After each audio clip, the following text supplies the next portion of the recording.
देखने वाले हैं पेप्टिक अल्सर की मेडिसिन टैबलेट के बारे में।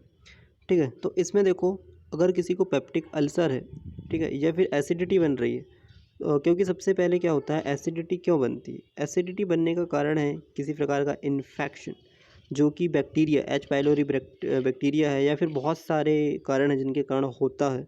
तो उसमें हम कौन कौन सी टैबलेट्स वगैरह उपयोग करते हैं। तो सबसे पहले देखो, प्रोटॉन पंप इनहिबिटर, ये क्या काम करेगी? जो एच निकल रहे हैं, एसिडिटी हो रही है, उसको रोकने का, इनहिबिट करने का काम करेंगे। इसमें टैबलेट्स आएंगे ओमेप्राजोल, और ये सारी जो लिस्ट दी हुई है पहले वाले डब्बे पे, वो सारी। दूसरी बात, H2 रिसेप्टर एंटागोनिस्ट, जो रिसेप्टर्स के अगेंस्ट में काम करेगी, उसकी टैबलेट्स हैं। फिर इसके बाद जो प्रोस्टेग्लैंडियंस एनालॉग्स हैं, फिर एंटी कोलिनर्जिक है, और एंटा एसिड है, और अल्सर प्रोटेक्टिव है, जो अल्सर से प्रोटेक्ट करेगी।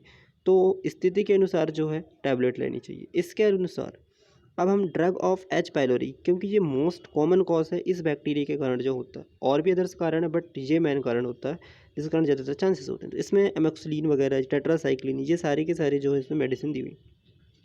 अगर अब हम बात करते हैं कि प्रोटॉन पंप इनहिबिटर, जो फर्स्ट टैबलेट हम लेते हैं जिसमें प्रोटॉन पंप इनहिबिट होता है, तो उसमें जो है किस डोज में लेना चाहिए, तो इसमें पूरे डोसेस दिए हुए हैं।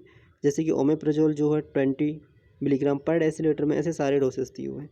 अब इनकी बात में ख़ास बात क्या, जो प्रोटॉन पंप इनहिबिटर है इसके बारे में देखें, तो ये जो है क्या होती है, एक एंटरिंग कोटेड फॉर्मुलेशन होते हैं, जो क्या काम करवाती है, प्रिवेंट कराती है डिग्रेडेट होने से फ्रॉम द गैस्ट्रिक एसिड।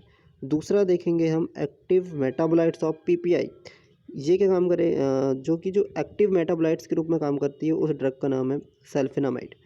ठीक है, और इसके अलावा जो है कितने उसका ट्रीटमेंट के वगैरह में दिया है, इसके बाद ड्यूरेशन के बारे में दिया है, और सबसे इम्पोर्टेंट बात, ठीक है, इसमें जो है मोस्ट पोटेंट, मतलब आपको क्या है कि ज़्यादा से ज़्यादा पोटेंट वाला अगर ड्रग लेना है तो वो है आइलोप्रोजोल, और लेकिन लीस्ट जो सबसे कम काम करने वाला वो पेंटाप्रोजोल है, जबकि फास्टेस्ट अगर वो आपको राहत देगा वो होती है रेविप्रोजोल।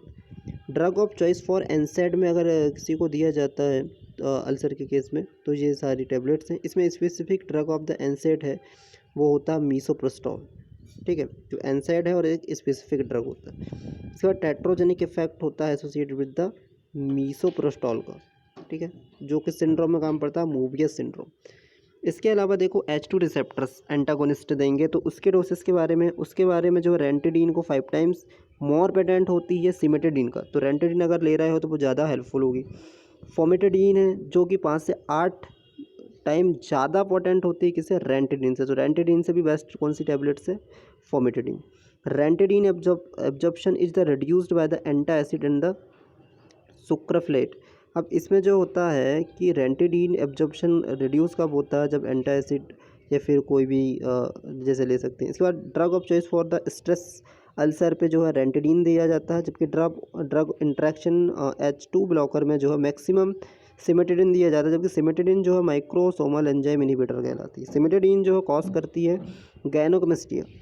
ठीक है, तो इसमें बहुत सारे यूसेस दिए हैं। एंटा एसिड में देखेंगे हम, तो इस टेबलेट के डोसेस के नाम दिए हुए हैं एंटा एसिड के। ठीक है, उसके बारे में इम्पोर्टेंट क्या है, इंसेफेलोपैथी, इसका साइड इफेक्ट होता है। ठीक है, एल्यूमिनियम सॉल्ट्स। इसके अलावा ulcer protective, sacral of fat है, ये सारे के सारे उसके इम्पोर्टेंट पॉइंट हैं इन टेबलेटों के। इसके अलावा drug active against H pylori में देखें तो एमोक्सिलिन, टेट्रासाइक्लिन, क्लेथ्रोमायोसिन, ये सारी की सारी टैबलेट हैं। और जो है एच पाइलोरी के डोसेस है, एक फर्स्ट लाइन डोज है और एक सेकंड लाइन में हमें कौन कौन सा ट्रीटमेंट देना है वो, और फर्स्ट लाइन पे कौन सा देना है, इन दोनों के जो है इसमें डिस्क्राइब किया हुआ। तो आई होप कि अगर आपको वीडियो पसंद आया हो तो वीडियो को लाइक और सब्सक्राइब